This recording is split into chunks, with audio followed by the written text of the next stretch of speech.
everyone. Welcome to the Light Gate. I hope your Monday is awesome and I hope you had an even better weekend. Tonight, we have a really great guest, somebody that I know, and I am excited for her to be here. We are coming to you live from the beautiful city of New Orleans in Louisiana at the United Public Radio Network at 107.7 FM and the UFO Paranormal Radio Network at 105.3 FM. We are on Roku, Facebook. We are everywhere on the radio and Roku, YouTube as well. Anyway, We get around. Preston, it's going to be a good night. Go for it. Thanks, Dolly. And thank Okay. you all for joining us on episode 44 of The Light Gate. We have an awesome guest tonight who I will introduce in just a moment. First, I want to let you all know I am Preston Dennett, as I'm sure you all know by now, author and experiencer. And my lovely co-host is Dolly Saffron, who's had experiences since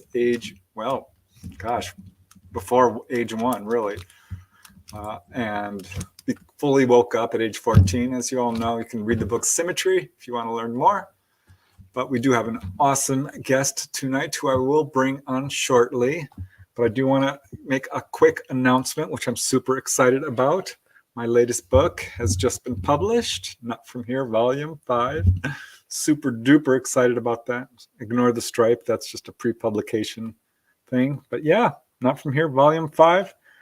It's going to be the last of the Not From Here series for at least a while. But super excited about it. So you guys might want to check that out if you get a chance. I would be super grateful. It's already doing pretty well on Amazon. Yee. So very happy about that. All right, so who do we have here with us tonight? Quite a few of you guys. Oh my gosh. Thank you all for joining us. Hello, Andy Two Dogs and Star Orchid and Brian Morgan. Always here. It's so awesome to see you. And who else do we got? Louise. Greetings from New Jersey, Earthlings. I think most of us are Earthlings, but I think some of us might not be. All right, who else do we got? Fun Talks all the way from Poland. That is so awesome. Okay. Bless you. I have no idea what you just said. How are you? Okay, who else do we got here? Star Orchid, did I already put that up? Who else? Just a Gen X dirtbag. Oh, and namaste. And your endless, beautiful generosity. I have such goodwill and love for you. Namaste. Thank you so much. And W. Decker. Oh my gosh, you guys. I just can't express my gratitude deeply enough for all you do to help us run this show. So thank you, thank you, thank you so much.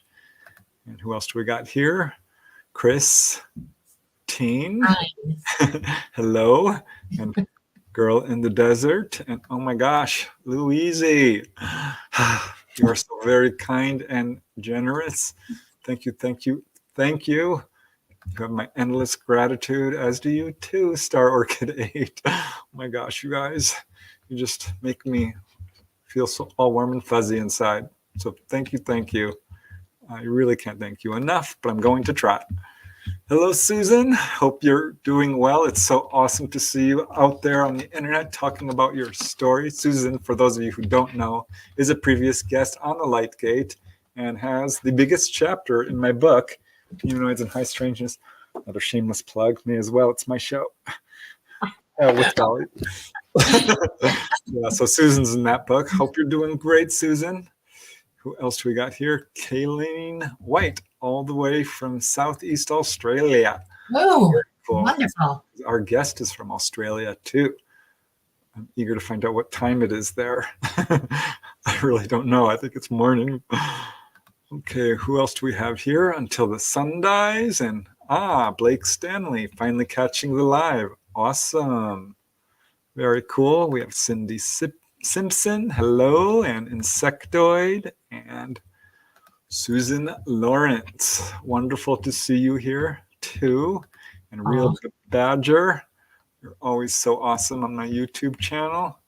Kim King, Hello, greetings, Becky Duncan. Oh, she loves our show, Dolly. Aw, thank you. I That love you. is Thank you so much, Becky. That's very cool. We got a good one tonight, I promise. Ruth Kleiber, hello, and Rebecca, and oh my gosh, you guys are popping in faster than I can keep up.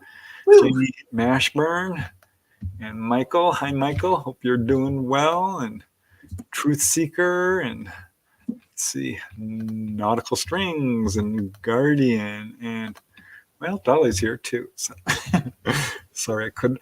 And here's our guest tonight. She's here too in chat. I'm so glad that you can see chat because that always helps. Yes. Trent, what up? Oh, this and that. John P. Adventures. I may have already popped that up. I don't know. But No. Yeah. okay, well then, hello, John P. Adventures. Look at all those stars and hearts. Very cool. No. CT Guitar Guy, and I really better get started. Allison Carr. Oh, Rat Food. Hello, y'all. I love you, Rat Food. You're Penny Rummel. Oh, wow. So awesome to see you. Very cool. We'll buy the book later. Okay, that's awesome. All right, let's just get started because I could say hi to you guys forever, and I've already wasted like 5 minutes. And I want to get to our guest tonight because I am super excited to have her. I've been following her for a while. It's actually on her show, and so is Dolly. She does have her own YouTube channel. You can see the links in chat. But tonight, our guest is the lovely and amazing KAren Swain.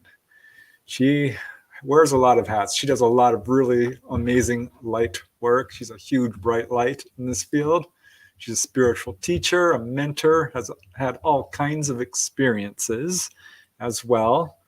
She's a galactic guide, a radio podcast host, an author, an inspirational speaker. And it's KAren's mission to help enlighten others to recognize the power of their thoughts and beliefs, to live in alignment with their emotional guidance systems. She's had a lifetime of really interesting experiences. And I will just read a brief quote from her. Probably better if she tells it herself, but what the heck. As KAren writes, I've had access to exalted higher perspective all my life, which meant I was always connected to guidance from my spiritual team, something I didn't realize as a youngster, as I just called this my common sense. Sometimes I would listen, but most of the time I didn't. And I did what I thought I wanted, which ultimately led me into much mischief and emotional turmoil. Something I've explored well in this life. I've been able to read people's energy fields, know their thoughts, vibrational stance, and see their fears or dreams unfolding. I'm aware of your soul plan and communicate with your spirit guides. And she's done some amazing work in this field. She's the founder of Blissful Beings Reminders from Home Creator at Awakened by Death, Stories of Transformation. This is also actually a book. Here, I'll pop that up real quick so you guys can see it. The Awakening Soul Series, Awakened by Death, Stories of Transformation by KAren Swain and Cyrus Kirkpatrick. And what else do we have here? There's a lot, you guys. You'll have to read the whole description. But she's also the founder at Sydney Peace Day Festival. She has a growing YouTube channel, Awakening and Expanding Consciousness. She resides all the way down under in Sydney, Australia. And I could go on, but let's just bring her on. Are you ready, KAren? Here we go. All right. Hi, KAren. Welcome. Thank you so much, both of you. This is so much fun. I'm having fun already, and we haven't even started. I know. When I was on your show, my cheek muscles actually got sore. Oh, I know. Me too. It was crazy. That's what I absolutely love about you is you're just so unbelievably positive, which gosh, this world needs. You know what I mean? There's a reason for that. Yeah. Cracky. I'm just watching all the comments coming in, but wow, this setup is so cool. I was just talking to Dolly and Preston before about this setup. Like, look at all you guys. How awesome. I mean, this is disclosure. This is disclosure. How awesome that this syndicated radio podcasting show is going out to so many people. And we're talking about ET and UFOs. I mean, that is just so awesome. Yeah, this is disclosure. Thank you. We love it. Yeah, well, we have a lot to talk about tonight, but Yes, as I told you before the show, because I don't like to blindside our guests and say, "Hey, yeah, I love hearing about people." Because I imagine when I look at a person, I can't help but see them as little kids, when we're like 4 or 5 years old, running around and just exploring the world, and it's just so fascinating to me how we all grow up into this, and we find our pathway in life. All right. And I'm so curious about how this all started for you. Were you having paranormal experiences? What did you think of the world? Have you seen UFOs? Have you seen ghosts? Have you had dreams which come true? I mean, how did this all start to roll out for you? Because look at where you are now. It's amazing. Well, as you said in the bio, I hit the world running. I was in this world asking a million questions that my parents couldn't answer. So I grew up in a very secular household, no religion. The only time we went to church is for a funeral, wedding. Why else do we go to church? Marriage. Yeah, funeral, wedding. Anyway, we didn't go to church. So I'm asking my parents things like, I don't get how a baby can be born in sin and they need to be baptized. It doesn't make sense to me. Babies come, how can a baby have sin? And all these questions, existential questions, they just didn't know how to answer. And, mum would be going, I don't know, ask your father. And my father would be like, I don't know, ask your mother. And why do you ask so many questions? But then they got divorced and they hated each other. So I kind of came into a really dysfunctional family. 3 of us at this stage try to beat each other up constantly. I remember mum used to cry and say, why do I have such terrible children? Oh my gosh. Other people's children aren't like you. Why do you all hate each other? We were just mirroring them as kids do. They hated each other and they were beating each other up, and then we were beating each other. So she got really sick when I was an early teenager, and questions changed in me, like, why do you get people sick? How do we get happy in this life? So navigating life on planet Earth as a teenager, thinking about shoes and boys and records and music and all that stuff was going on. But underneath all that were the questions, endless questions. Then she dies when I'm around 16, and I'm asking different questions, like, where did she go? Where do you go when you die? And if we go to that place, we come from that place, what is that? Can I still communicate with her? But I'm like 16, I'm on my own. I'm navigating this world alone. Dad's, he's married another woman by this stage and he's got a baby and things. And I was asking the questions but not seeking them because I'm still sort of coping with life. But mum would come to me in dreams and tell me she wasn't dead. And in the dream, yeah, right. And, in the dream, I don't know, I'm dreaming. I'm having an astral experience. So it's a physical experience for me because I'm there in a world which is real, right? It's a real world. And I have no idea that it's different to my waking life. And I'm like, she's always in a different house or a different state, or she's always somewhere else. Like, there were clues given to me about how she wasn't here on Earth. We were somewhere else because she was always in a place that was not familiar to me. So I didn't see her in my home. That's interesting. And I would say to her, you're not dead? What do you mean you're not dead? What do you mean you're not dead? Where the hell are you not dead? But here's the thing. The memory of that astral experience was not very clear because I wasn't really aligned with the wisdom I was being shown at the time I was having the dream. So I would wake up in the morning and I'd be like, oh, my God, it's not real. It was a nightmare. I used to think they were nightmares because I was always so pissed off with her for dying and leaving me. And then I'd be with her and I'm like, did you fake your death? Like Elvis? Did you move states? Did you just run away from us when we were kids? But yeah, and so that kept me on my path. But you know what? When you were reading the bio, I keep having this memory come back to me when we talk about, because this is basically about ETs. When we were kids, Mum was still alive. We were up at a friend's holiday house, a beach house, and there was just the 2 mothers and her kids and the 3 of us. And we had spotted a light in the sky that we couldn't identify as a plane. And so we were identifying it as a UFO, and everyone was scared. I remember all the kids started crying, and it was moving towards the city because we were out of the city. And they're like, because we've been conditioned to think that aliens, UFOs, are evil and they're going to come and eat you. You know, like that's what we do. So we're like, oh no, they're going to go and eat people in the city. And I just remember thinking, oh, this is so cool. Like, wow, this is so cool. And even though I'm under the whole conditioning of the alien phenomena being evil and, you know, dangerous, I was so excited about it. And so were my brothers. Like, we just love sci-fi, Dolly's nodding, sci-fi, everything. And so my brothers are like me. You know, we've had many incarnations on different planets. I think everyone on Earth has, really, because Earth is such a hard school. How many brothers do you have? I've got 2 to my mother and 1 from a brother from another mother. Dad ended up having 3 wives and 7 children.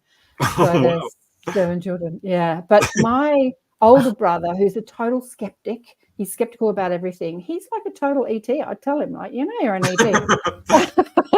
And he's like, yeah, right. But he's so into sci-fi. And as a kid, he used to take anything electronic apart to see how it worked, the television, the phone, the hairdryer. Like, he was really technically minded as a little kid. My brother was the same way. Really? Yes. Yep. Yeah. And my prove me person. Prove it to me. Yes. Prove it to me. Exactly. He married a good Catholic girl, and I said to them, you know, if you have children, you're going to, like, their children are grown up now, but I said, if you have children, you're going to christen them or baptize them. And Paul, total skeptic, my brother, says, no. And the Catholic is like, of course, we want them to be good people. And I'm messing with them. I'm saying to her, you mean to say that if you're not baptized, you're not a good person? And then, you know, that started a whole debate. But anyway, I used to do that. I used to sort of rile people up. But yeah, the scientific mind and couldn't come at religion in any way, shape or form. But married a very religious person. So I don't know, where do I go from there? There's so much to my story, Preston, and I don't want to sort of take up too much time with the story. I do have one question. When did you realize you were psychic? When did it come together for you? Well, I tell you what, I didn't realize I was psychic until I started doing energy healing courses, because I've had a lot of people on the show, and you have too, spoken to a lot of people who have psychic abilities. Like, we all have psychic abilities from birth, all of it.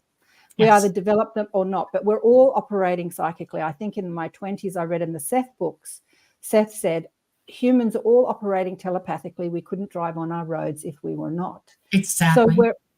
So it's like all of us are psychic, but when do we realize that? So I'd got married, had a baby, opened and closed a home and furniture shop, giftware shop.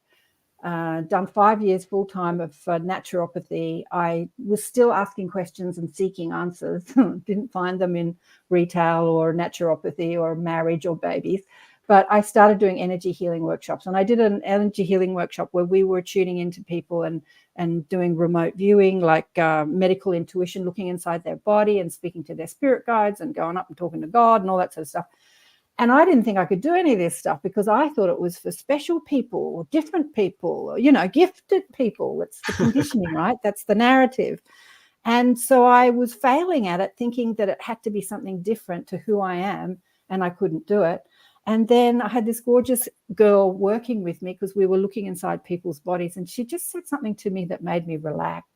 I'd already been a masseuse by this stage, and I'd look inside people's bodies, but I thought that I was well-versed in anatomy. I'd done 5 years, as I said, a naturopathy course. So I'd done a lot of anatomy and physiology. I thought I was just remembering what the body looks like from books.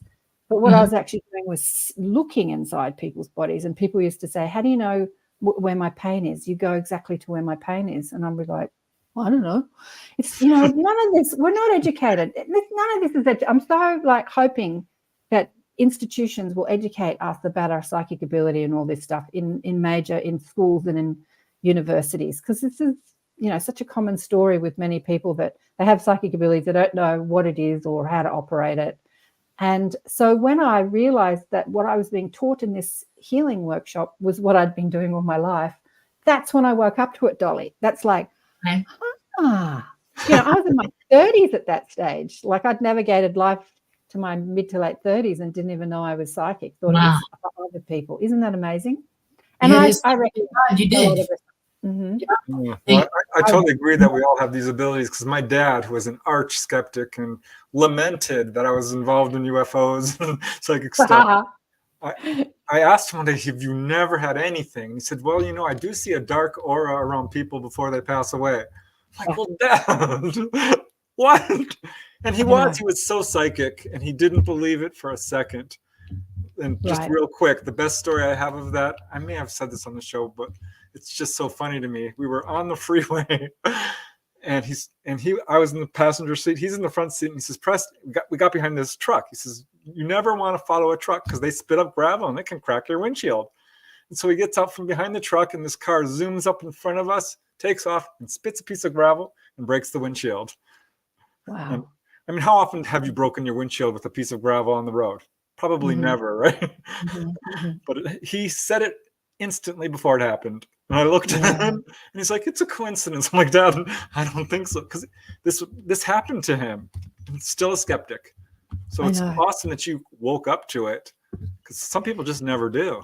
Well, we deny it all the time. We deny that we're getting messages from our guides, that we just deny, we write it off as wishful thinking, as imagination, as coincidence.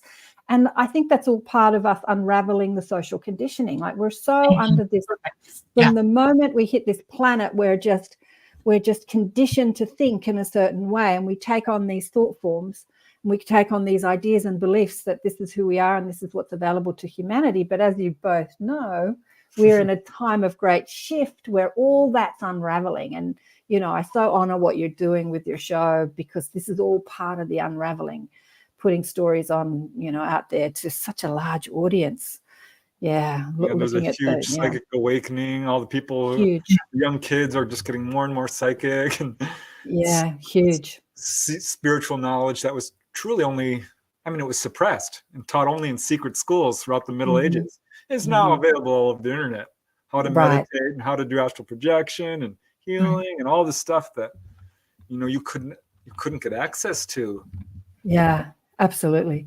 I have a nephew who was born on 9/11. He was born the day the towers came down. And I remember saying, because both my brothers are quite skeptical. They're a little less now, but of who I am and what I do. And the younger brother was the one that had this baby. And I remember, like, it's an auspicious time to come into the planet. I knew that when you're coming into the planet on that day, you're coming in for a reason. And I remember saying to my brother something really sort of mainstream. I said, well, we won't forget his birthday, not like, wow, you're, but I said to them, he's amazing. He's really psychic, this kid. Like, how old is he now? 21. It's been 21 years. Yes. He's amazing. But they're not into this whole psychic thing. And they're like, yeah. But I remember my sister-in-law saying, when he was a little toddler, they were away and they were walking down a street he'd never been to. And he said, Mummy, can we go to the cafe restaurant? And she said, that's a strange thing for a kid to say, the cafe restaurant. Like, this is before he could read. And they turned the corner and there was a sign and it said, cafe restaurant. And she's like, huh? So, and she noticed these things, that this kid knew stuff that he couldn't know. Like, he's like, when's the truck coming? Like the garbage truck. And she said, oh, the trucks don't come on this day, or they don't come down this street. And then sure enough, here comes the garbage truck. Yay! Like, he just knew all this stuff. And, now he's a 21-year-old and he's an artist. He was completely dyslexic. He did not do 3D school. He just didn't do 3D school. But he is the most incredibly psychic person, with parents who don't nurture that part of him. They nurture his creativity, but not his psychic awareness. And I turned up at one of his exhibitions once, and he was with a friend, and he goes, this is my Auntie Karen, who thinks I'm an alien here to save the world. And I'm like, yep. So I wonder when he's going to get a clue of who he is, because he just thinks he's stupid. Like, he's a great artist, but I'm stupid because he couldn't do 3D, couldn't learn to read or write. Like, he just didn't do it. No, But we all have yeah, our life path, you know, right. and you know it when you're on the right path because the doors open and the red carpet rolls up before you and the Right. synchronicities start happening. Right. Yeah. Wow, this is Yeah. maybe this is what I'm supposed to do. Yeah. Which leads me to my next question, Karen.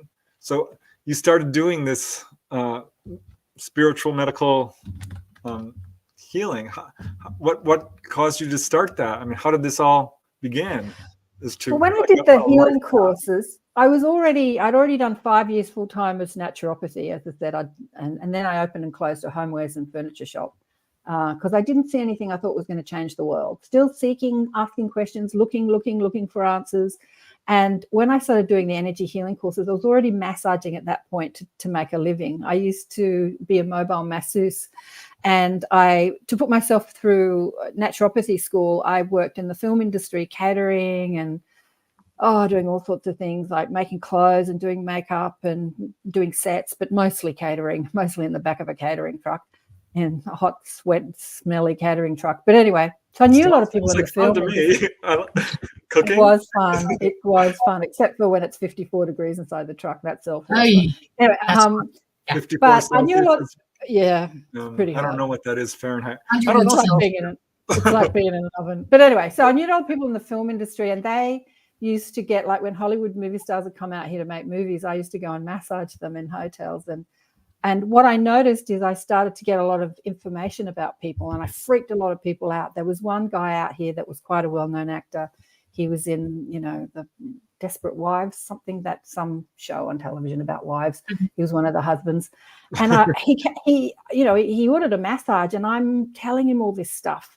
And I remember looking at his face when I finished massaging him. He's just staring at me like, and I'm thinking, maybe I should change my name. Not my name, but what I call myself. Like masseuse is just not cutting it anymore because there's so much more going on than a massage. And I was massaging another Hollywood movie star, very famous person who was born into a famous family. And that was the first channeling experience I had. She had a photograph of a guru in a frame on the chest of drawers in the bedroom where I was massaging her in the hotel room. And I remember massaging her and looking at this photograph of this long-haired dark Indian with beads around his neck, thinking, what is all this Indian guru stuff about, right? That's the question I asked. And my head started to expand. Like, it felt physical. It felt like my head was expanding physically. It was just wild. And I'm massaging this woman, and this experience is happening to me, and I felt like my ears were touching the walls.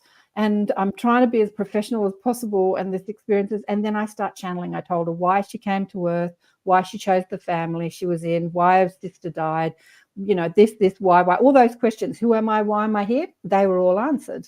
So I'm channeling all this stuff. She had some back pain. She was running from healer to healer to healer. So I told her why the back pain. Basically, she was chasing the Hollywood dream, and she was a light worker that was here to use her platform, not only as an actress, but coming from a famous family, to spread this message. That was the message that came. And she did that. She stopped chasing the Hollywood dream, and she was working on some dreadful B-back grade movie in Sydney, which was well below her standard. And she went and she worked for Gaia and many people, and she now has a platform teaching spiritual principles. But at the time I was channeling, the little me who didn't know I could do that was in total argument with what was happening. I'm in my head going, shut up, you can't say this stuff, stop talking, stop talking. Shut up. But my mouth wouldn't shut up. So some force, higher self, higher part of me, took over my mouth and my body to relay a message for her. And when I left, she had no clue I was channeling, because it just looks like me talking to you, right? I don't change personality. I don't change my name. I just talk and wisdom comes out. So she's figured I'm a bit psychic, and she's totally on board with everything I said. Like, she knew when you give psychic messages to people, they know in their heart that's the truth, because they've been given it from their spiritual team or their higher self anyway. So it just confirms what people know outside of the social conditioning. So when I left, because this is something I've noticed with, when someone has an illness or a condition or a problem, it can also be related to not only their current life, but their past life. And I'm wondering, has Right. that ever come up when Oh, you're yeah, doing heaps. Oh, heaps? yeah, totally. Yeah. Yeah, but the thing about having because all lives are working simultaneous, they're all dovetailing together. I mean, the Seth books explain that quite well. I have to say, when I read them in my 20s, I didn't get it, but now I get it. Like, now I understand. It's all dovetailing. It's all working simultaneously. It's like this one energy that's playing out in different scenarios and in different lives, and it's all dovetailing throughout time and space. And Right. Well, we're all connected. You know, we touch one another infinitely all the time. And sometimes we can directly communicate with one another.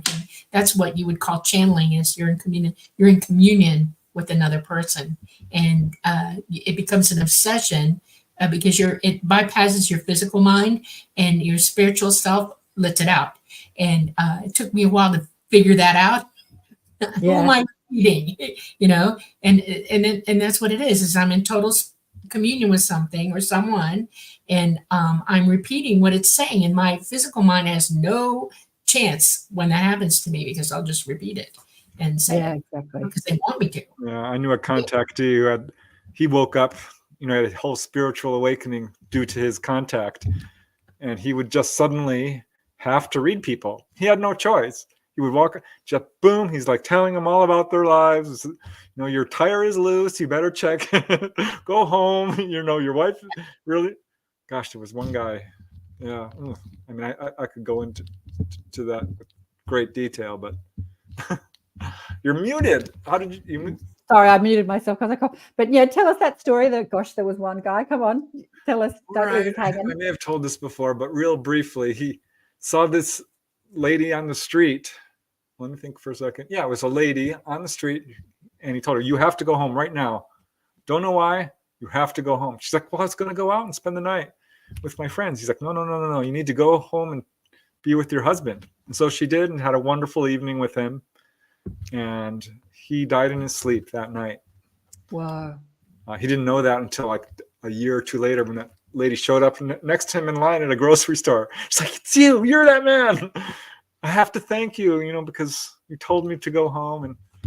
But it just goes to show, when you get a message that you have to relay to people, nothing's going to stop it. Yeah. Yeah. That's You see that with Teresa Caputo, the Long Island medium. I love her on TV. She just immediately runs up to a person, like, "Well, I talk to spirits. I've got to tell you." It's funny to me. Yeah, there's a guy that drives a taxi. Have you seen that guy? He drives a taxi. Yes, People get I in know a who you're taxi. talking about. Have you Yep. seen him? And he's have. like, "Oh, I've got this message for you," and he freaks the people out in the back. Oh, I did see that. But this whole psychic phenomena, it's so exciting on planet Earth because we're so ignorant to it. Like in other planets, when I talk to other civilizations, it's their default setting. It's their mode of operandi. I mean, everyone knows that they're psychic, and it's like it's no big deal. You know what I mean? It's like natural. Breathing. It's so natural to them. And so here on planet Earth, it's kind of exciting for it not to be natural, and for us to play with it and explore it and expand it and like see how it works and get excited about it and be amazed by it. And yeah, it kind of makes Earth really interesting. Supernatural. It's natural. It's funny, Karen, because as you're talking, I'm thinking, well, gosh, that happened to me. That happened to me. That, because your mom died at age 16. Mine was 19. And she came to me in my dreams too. And I read all the Seth books in my 20s, and I'm like trying to wrap my head around them. So you have a similar life path there. I'm crazy, like, wow. Isn't it? Yeah, I know. Crazy. Well, we're here doing the same thing. We just do it in different ways. We're disclosing, we're enlightening humanity, and getting the message out there.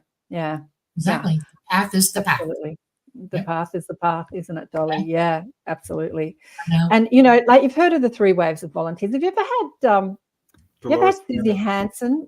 Well, Susie Hansen was you know her, don't you? She is the New Zealand contactee.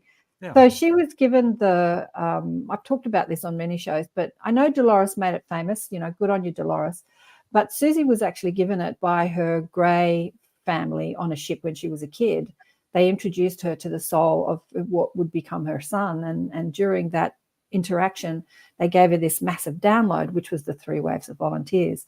The first being the healers and the psychics and the second being the communicators. So the communicators are people that come on shows and share their experiences. And like, have you ever had Kevin Briggs on your show? You've got to get Kevin on. Have you had Kevin on? No. I think No. that's the second person who's recommended. Yeah, getting in touch I with might have told you. Kevin's amazing. So he only came out of the closet, if you like, about 5 or 6 years ago. He had contact with his Galactic team, which are a council of different, like a tall grey, a short grey, a white, a mantid. He calls one an Anunnaki, and I say, what does an Anunnaki look like? And he says human, but kind of Egyptian. I'm like, oh, okay. So all these people, and then there's 2 Arcturians. Are they Arcturians? Which has been depicted through kind of pop culture as the Palladians, the beautiful blonde sort of humanoid-looking creatures. But I think he says they're Arcturians, which are his main guides, who have been with him all his life, and he's had all these amazing experiences, and he was never going to tell anybody. He's like, he worked as a policeman in the UK and retired with his wife, moved to Florida and dabbled in real estate, and he was never going to tell anybody until his guides came to him and said, like, he's in his late 50s or 60s at the time, okay, time to talk, time to tell people what you know. And he's like, oh no, I don't think so. And they're like, yeah, you're going to write a book and you're going to expose everything and tell the world. And he's like, I don't think so. But yeah, he did it. Dutifully wrote the book all about consciousness and is now out there sharing his story. So he contacted me for the show when he was just getting out there. And I'm like, whoa, you are awesome. And, I sort of put him on a whole lot of other podcast shows, and I mentioned him because he's got such an amazing story. And Is he still in Florida? Is he still in Florida? He's still in Florida. Yeah. He and his wife and the dogs. Yep. Mm-hmm. He's in Florida. And he's such a delightful person. He's so real and down to earth. Yeah. He's so real and down to earth. Initially, when he shared his story, because he was so nervous, he would have this sort of rote. He'd just say the same thing everywhere. He wouldn't mix it up a bit, but now he sort of mixes it up a bit because he's more comfortable being on camera and talking to people. But he has had the ability. He's been up on the ships and met all the guys and seen the council up there on the ships. And I think he was 9 years old when he was in the bath, and they showed up in the bathroom and talked to him or talked about him actually. And then he was a little bit older and he saw an energy orb, and then he realized which kind of activated him. He had the ability to leave his body at will. And he used to fly around and go to his grandmother's place and hang out in her cupboard and look down at grandma in the kitchen making dinner and just hang out as an energy orb, he calls himself. And then he's like been flying with one of his grey alien friends through the cosmos. He took him on astral adventures through space, and he said, I want my own spaceship. And the guide said, well, make it. He said, well, how do I make it? He said, with your consciousness, just create it with your consciousness. So he made a spaceship and he flies and he went to all these places. Yeah, he's got an amazing story. Yeah. Anyway, get him on the show. Mm-hmm. All right. We'll definitely look into it. That would be awesome. So yeah, and if you know his email address, thank you. We would appreciate it. I will connect you guys. Yeah, love Kevin. But so having the show, and like you, Preston, like investigating people's stories is a way that we wake up to what's possible. What's possible for people. And that was another big one. Here I thought when I started the show that I knew all this stuff because I'd already was, teaching people and healing people and teaching people about deliberate creation, already in contact with my guides and not understood. But then I started the show about 15 years ago on radio, and it's totally addictive. I know, just hearing people's stories is so addictive. I've got a bit more of a mission this year to talk about deliberate creation and how we're the creators of our reality, because the guides have said to me, the galactic mob and the spiritual mob, I call my guides the mob, how important it is for us to get a hold of our thinking. And you said, you're so happy. Why are you so happy? Like when you understand that your vibe creates your life, then you're going to be deliberate about raising your vibe and being happy and being at peace, and because it's all a part of how we create our world. And the Greys have showed me about how they telepathically communicate, which blew my mind at their mental agility. And they told us how sloppy humans are with their thinking, and the way we focus and don't focus. And And so we've got a long way to go and a lot to learn about who we are and our mental capacity and our consciousness. Yeah, well, that's exactly what they told a lady up in Maine, who I quote frequently, but they told her intention is everything. Intention is real. Thoughts are real. Mm-hmm. And boy, you sure get a taste of that if you astral project, because your thoughts will manifest all around you. And you can create a spaceship and fly around in it if you want. Yep. Mm-hmm. I mean, it's that easy, but it's just pure thought. Thought is a laser cannon on the other side, and it is here too. It just doesn't manifest. We're under the buffer of time, because we've got time to play with. I've seen people do it. I knew a contact who's actually living in Australia now. She could manifest like nobody's business. Who's that? What's her name? She won't let me use her name. Okay, fair enough. That's like Dolly. When I had Preston on my show, Dolly, he was talking about you, and it's like you weren't out of the closet then. I'm so happy that you came out, and now you're doing. Now look at you, you're out here doing the show. Because he was talking about your experience, and I'm quizzing Preston. Who's this person you're talking about? I want to meet her. Who is she? What really amazed me about your story was and you've told it many times, when you were astral projecting and you went to Dolly's place and Dolly was on the phone and she could see you. Like she could see you. And then you heard her say, "Can't talk now. I'm being robbed." And what she actually said was, "I'm talking to Rob." Yes, you remember. Wow. Yeah. It shook him so bad he went right back home. And I called him the next day, because I was like, this was just too weird for me. He'd never done that yet, around me. And we were talking, and I didn't bring it up yet because I'm waiting for him to bring it up, because I know not everybody remembers, And I finally couldn't stand it anymore. And I said, you were here last night, right? And he's like, yeah. And he said, "Dolly, what did you say?" And I said, "Preston, I couldn't talk to you. I was on the phone with Rob." I would get people calling me, asking me questions in the middle of the night, and this was one of them. And he said, oh my God, that's real. And then I decided to exclamation point him. I waited a few days, and then I showed up at his home, in his room, and while he was sleeping in the bed, and I just showed up, and he freaked. He was like, I could see you. And you could see her. I mean, that's amazing that you could see. Yeah. You could see. Yeah. I saw her. She lit up the room with golden light. On my show. I just said, Yeah, I have that ability. I've been psychic from the very beginning. I've knowingly been psychic. I mean, I figured it out really fast. And with that advantage, I've been able to up the game on my abilities throughout my lifetime. And ET honed my abilities as well. They taught me a lot. And I can manifest in front of you, and I can show you light and all kinds of stuff. She showed me all kinds of stuff. It's amazing. Yeah, I can remote view you, and what you see of me is a blue orb. Wow. I show up as a blue orb. Yeah, they got that on film. It freaked me out. I used to do CE5s, and I couldn't go to all the meetings because it was in Georgia at that time, and I was still in Florida. And I said, I'm just going to come. Well, the lead guy of the group was still ferreting out my truths, and he had a camera ready. And I get this phone call from him, and he says, Dolly, where are you in the house? And I said, I'm in the living room. And he said, really, where? And it's right in front of the fireplace. I can see you bright as day. And he took my picture. And then I moved across because it freaked me out. I saw this huge flash, and I went across the room, and they caught me moving across the room. And he said, what was I doing earlier at the CE5? And I said, you were laying down by the fire acting like a fool. And he said, oh my God, that's real. And I said, I know. And I said, but you guys can do it. I keep trying to teach people that I'm not the only one. You do it all the time. You just don't know you're doing it, And so we used to practice at CE5. Yeah. So whenever you see an orb, just think it might be some person floating around there. Well, I see orbs all the time. My house is like that's ET spying on you. Well, friends, sometimes family. I kind of know that. Yep. And I see them through my physical eyes, like you guys.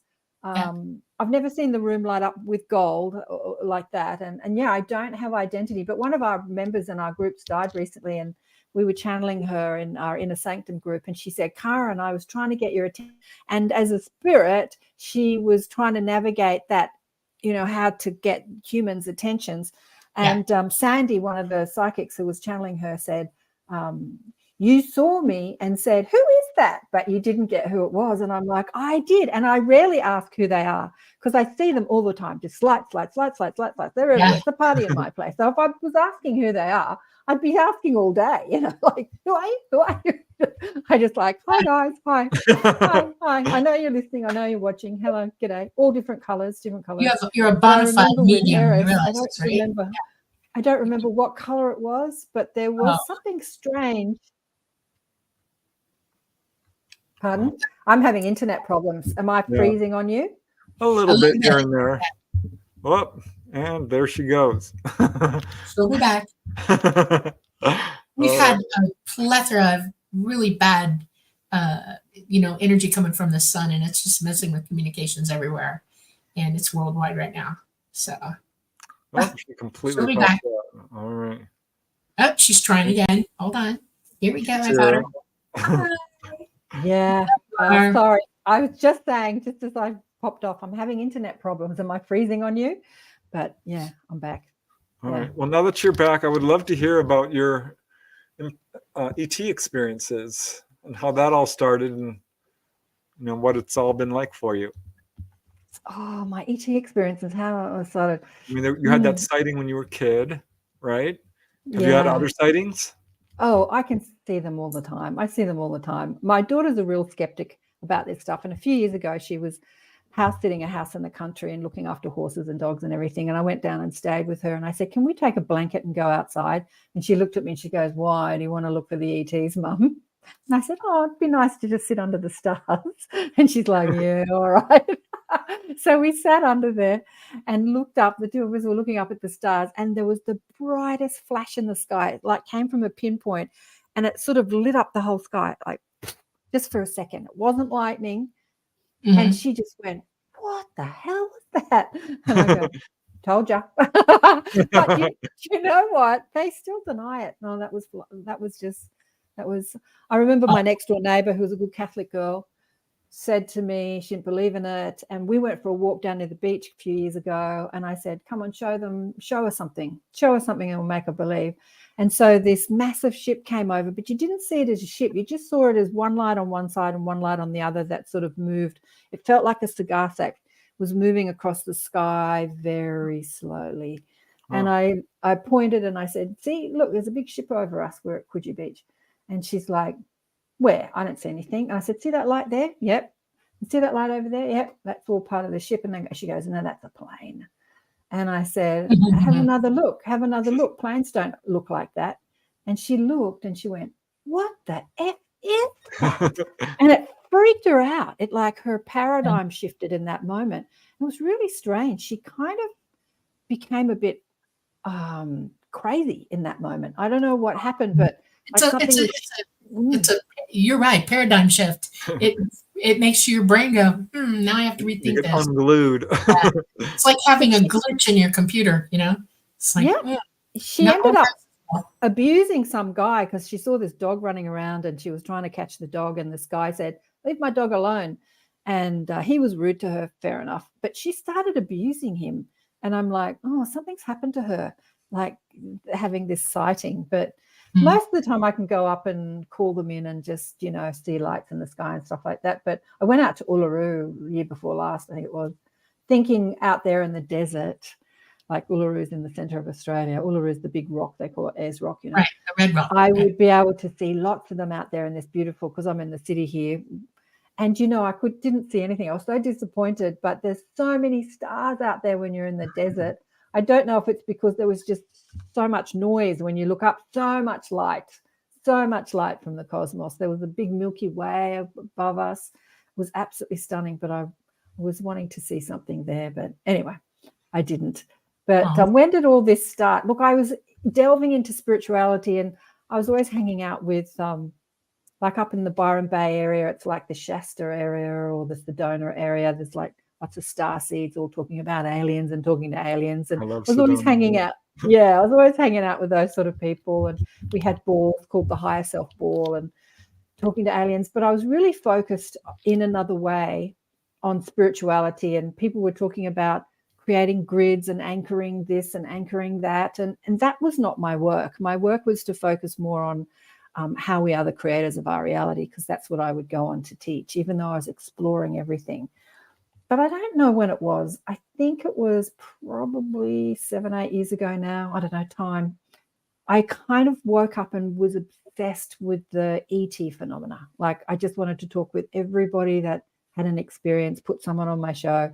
And so a lot of the people that had been on the show, when I started in radio, I'd sort of dumbed it down for a mainstream audience and talked about accentuating the positive, which is why I called it the show Accentuate the Positive, because you want what you want, because you think in the having of it, you'll feel good. So if you accentuate the positive, you'll get what you want, and that you'll get the feeling that you're looking for, and then you'll be a vibrational match, and you can attract to you, what it is that you want to create in life. So that's where the conversation is still today. But I started just becoming obsessed with the ET phenomena, and then realized that these spiritual teachers that we call angels and masters are really these higher conscious beings from other planets that are overseeing this world. And I was listening to Paul Anthony Wallace. Have you heard about Paul? He is an Australian guy that he has his own channel that talks about, he was a minister, and he talks about the Bible. He sort of woke up to where the Bible comes, and he talks about the ETs being, what did he say? I was listening to him on Kathy Mason's show this morning. Kathy Mason has a show, and he said he's an amazing researcher. Anyway, a non-human layer of the governance of Project Earth is the ET phenomena, realities of geopolitics. Like, we're governed, like a lot of the things that we read in the Bible, Yahweh and all this sort of stuff, they're ETs, like they're ETs. Like I married a guy who was a Hare Krishna years ago, and he was very into the Hare Krishna stuff. And we were both into the whole ET thing, but not as much as I'm into it now. This is like 20 years ago. But, the Hindus and the Krishnas, they have the deities and the gods, and they have elephant head gods and monkey head gods, and Krishna was blue. I mean, if it's not obvious, their god is blue. He has to be some extraterrestrial from another dimension. But they talk about in the Vedas, the planets, the different planets. In the book, Conversation with God, I gave him that book to read. He read that all religion is based in fear. And he thought to himself, yeah, that's true. All religion, but not my religion. Not my religion. My religion, which is... There are no religions. It's not based in fear. And then one night we were at the Hare Krishna temple, and they were kind of doing what we do at Christmas time. They're all dressed up and playing out their plays, themes, and playing the sort of stories out of the books and stuff. And he had this epiphany that everything we were doing, we were eating the vegetarian food, we were watching the kids and people. He said it was all based in fear. He made us leave because he had this epiphany. And I went home. I said, why did you make us leave? I was having such fun. He said, all of it, Karen, it's all based in fear. If you don't eat this, if you don't do that, you're going to go to hell. But he said in the Krishna religion, there's not one place called hell. There are different planets of hell. Yeah, exactly. I know. And depending on your pride is where you go, which planet you go to. So they clearly talk about planets. And I said, and you didn't think your religion was based in fear? And he said, I didn't get it until tonight. I didn't get it. Wow. Yeah, so he had that epiphany. But so there it is, right there in the Bible about. I grew up in the Everglades, and there was a Krishna colony out there. Okay, they had high walls, and I was a little monkey, a little girl, 6 years old, and I used to jump up to the top of the walls and sit there where the trees were around me the most. So I thought I was camouflaged, and listen to them chanting and stuff. And one happened to look at me, and he pointed at me to somebody, and I fell backwards. And when I landed on my back, and they heard me hit, and they went running out there, and they're like, are you okay? Are you okay? And they sort of adopted me. Every time I showed up there, they let me in the door, and they started teaching me. Okay. And it freaked me out when they started talking about, what you're saying, the different gods. Some of them are quite frightening, to be honest. Okay. And I thought, wait a minute, I thought there was only one hell, and now there are 10. Okay. 10 hells. And I'm thinking, I can't handle this. And I sort of walked away from them after that. But my dad knew I was doing it. And I said, why did you let me go over there? He says, you have to learn about what's true and what's not. And the only way you're going to do that is if you seek. So you're doing good. Keep going. I said, does that mean I can keep going over there? And he went, no, no, no, no. You got the message. Leave it alone now. And I was like, okay. And I just went on to the next thing. That's crazy. I'm going to be right back. I have been mucking out chickens all day, and my back's killing me, and I need a pillow. I'll be right back. Okay. I know, like, it's but super Preston, interesting because you know, I've read this book, Butler's Lives of the Saints, which was all about people who were very religious, but they were able to use that path to reach enlightenment. And I think it works for some people, but I've interviewed so many people who've had contact experiences, and almost always they leave organized religion because it just doesn't work anymore. It doesn't fit their worldview. And I've met people who are just wonderfully beautiful people who are very deeply religious and super kind and generous and are getting the good stuff out of it. Yeah, but exactly. I agree. I'm just not a huge fan of it because I think it restricts your thinking. Well, it does to a certain point. Absolutely. A guy we had on the show previously who asked the ETs flat out, "What's the one true religion?" And they gave him this look like, none of them. Yeah. And I was reviewing another case, and the guy asked him, "What is God?" And they said, "Everything. Everything is God. You, me, what isn't God? All of it." Right, But that was such a beautiful, simple, easy, and true answer, because that's kind of the way I've always looked at it. Yeah. We are God. You are God. All of us. The world around us. The universe. Exactly. Yeah. The grays, the tall grays, refer to that concept as the all mind. Okay, they don't use the the all word mind. the all mind. Yeah. The all mind. And they say it's chatty, and it will talk to you anytime you want to hear it, what it wants to say to you, or ask it a question. And it took me a while to latch on to that idea. And I started trying as a teenager, and it started to work. And I was like, wow, and it's all love. Okay. We've been taught that runs everything. And I learned that. And then I learned that when it comes to creating your reality and stuff like that, it'll give you whatever the heck you ask for if your intention is seriously solid. And it's whether it's good for you or not, you're going to get it. And it's because we're here to experience this. We're here to learn it and to learn from either making the right choices or making the wrong choices. No such thing as mistakes. It's choice, all choice. Okay. And I learned that. It was like an epiphany one day. And I was like, oh my gosh, this is serious stuff, and somebody, I think it was my dad, he said, yeah, the rule is be careful what you ask for because you're going to get it. And I was like, wow. So then I had to learn to guard my thinking after that, and it became a challenge to me, throughout my life. All right. Well, we have to take a quick break. So just hold on for a second. Not a break so much as just a station ID. I want to let you all know that you are watching The Light Gate. I am your host, Preston Dennett. My lovely co-host is Dolly Saffron.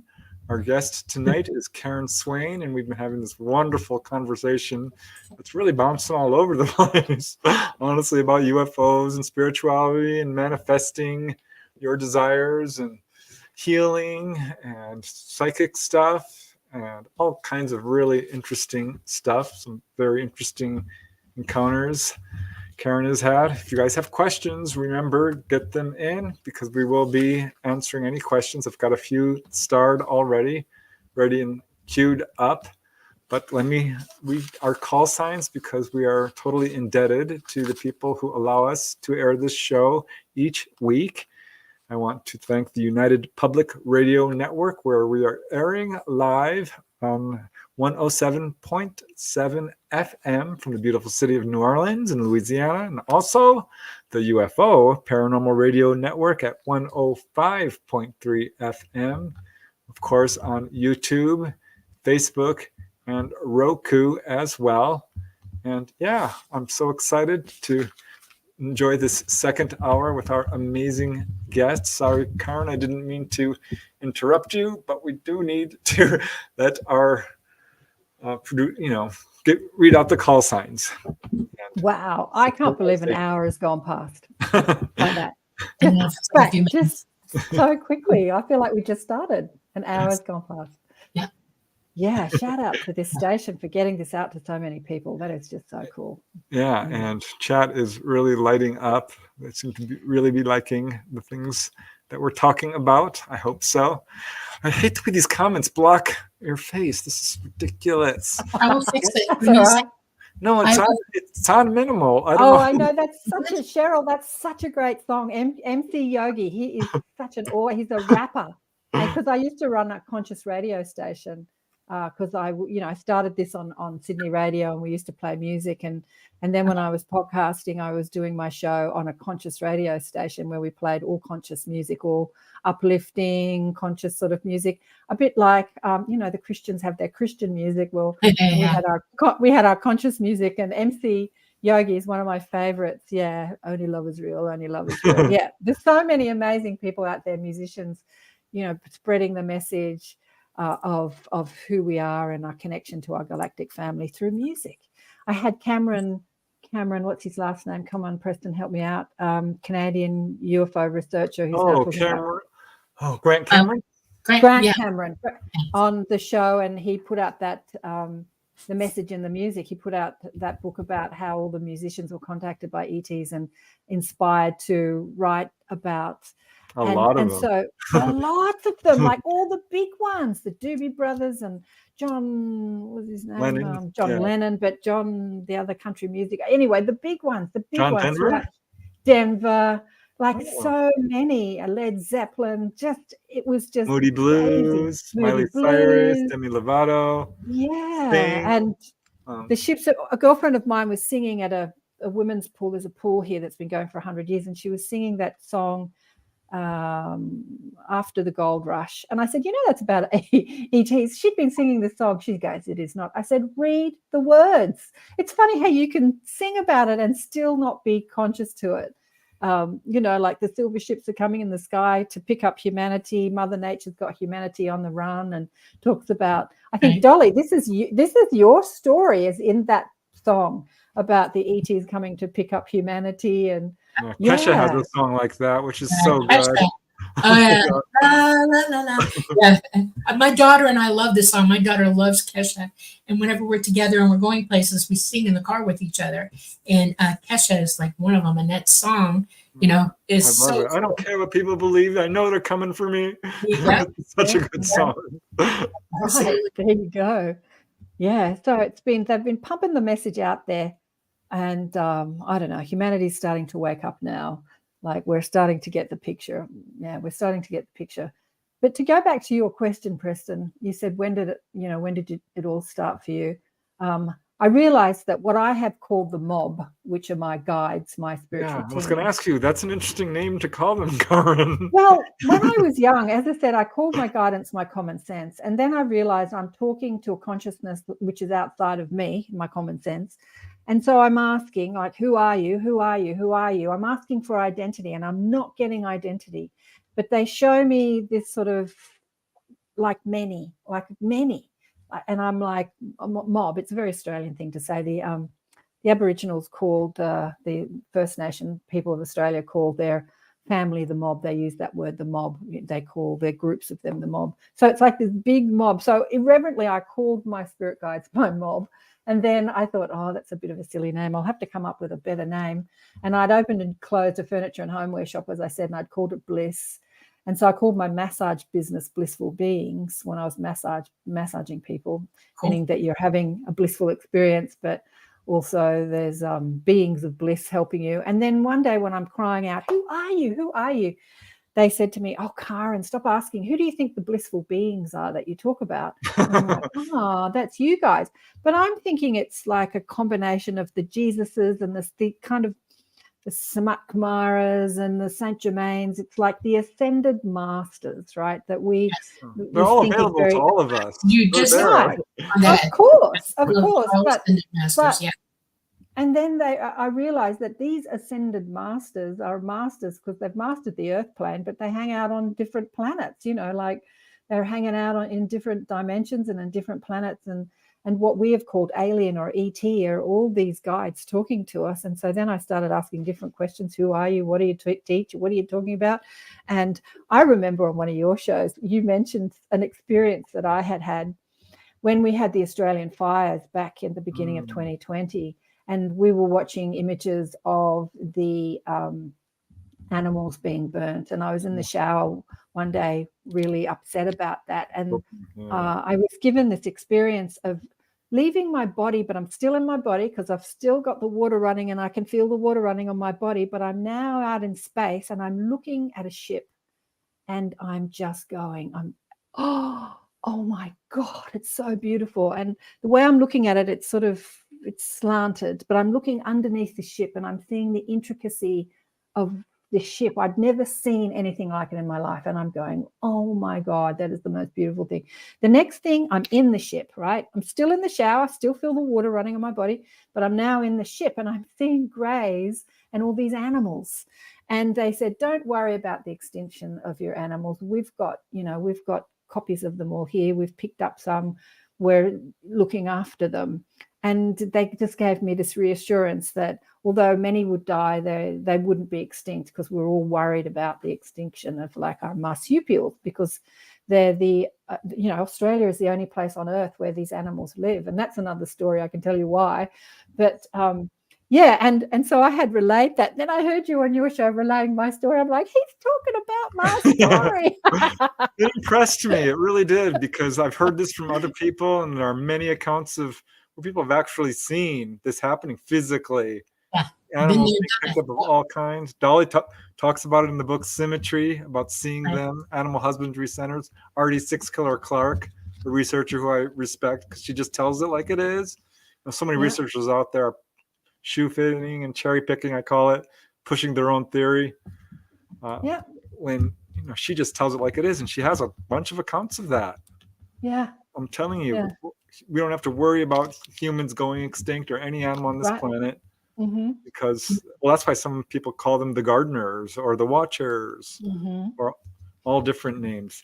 Right. Yeah. I'm so glad people are waking up to the fact that ET contact shouldn't be a scary thing.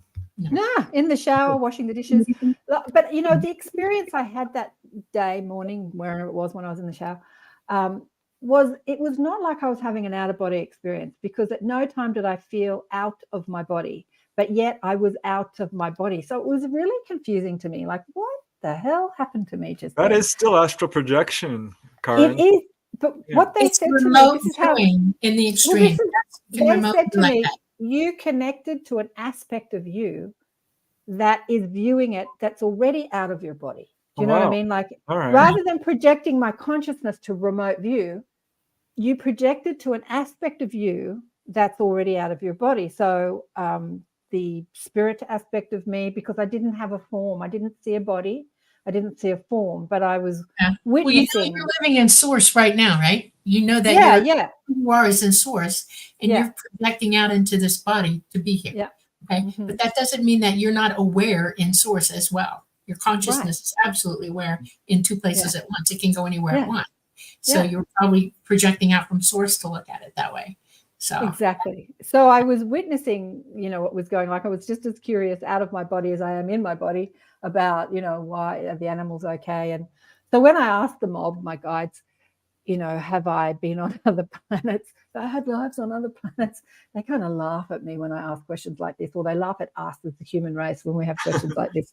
And they laughed and they said, oh my God, Karen, do you think you're any less curious as a soul than you are as a human? They said, you've been everywhere, man. And I'm like, yeah, I can imagine. I've been everywhere, man.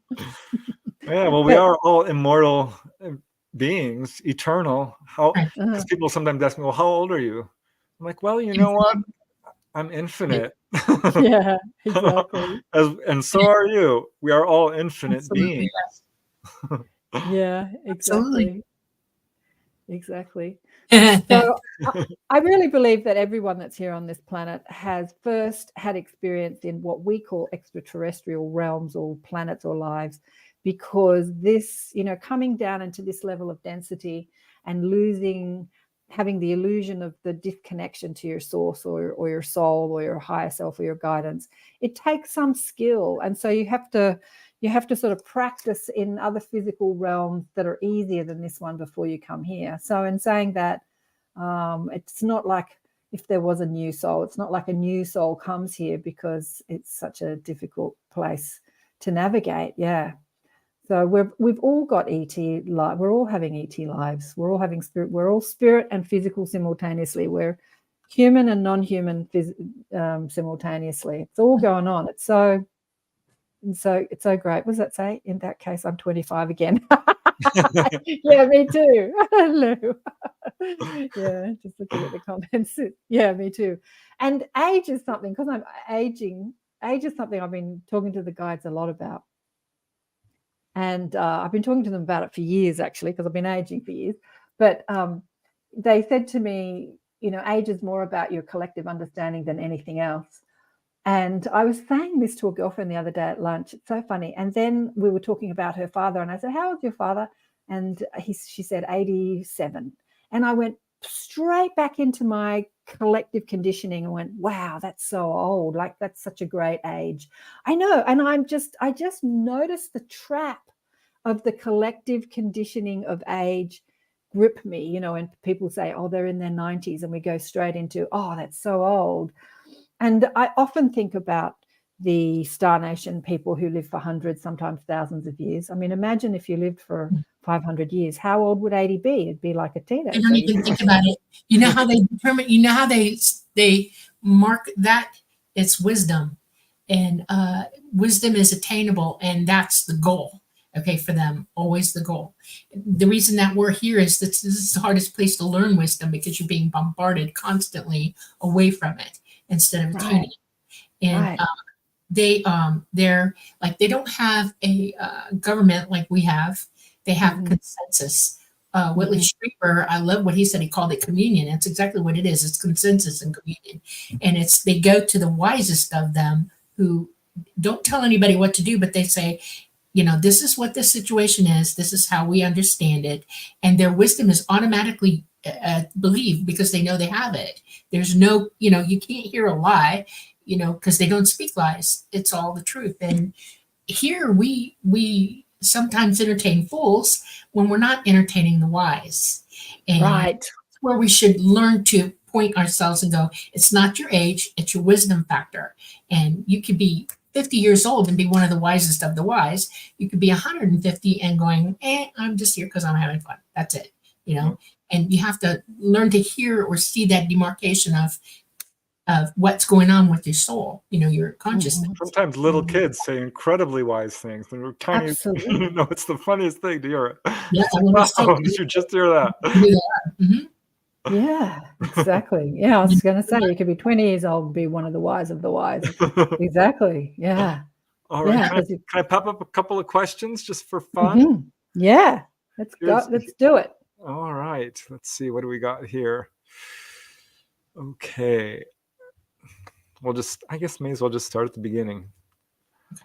This one, why do you need a spaceship if you can OBE? Yeah. That's a great question. You want to answer that? Because you know how to create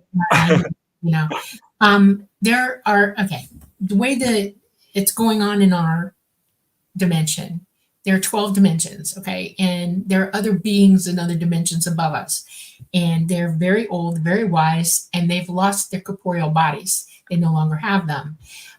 We're in the third dimension, which is very, as you would call, dense. We're gravity heavy here, and we can't see that we're pure light, because our protons are so close together you can't see through them, and we appear solid.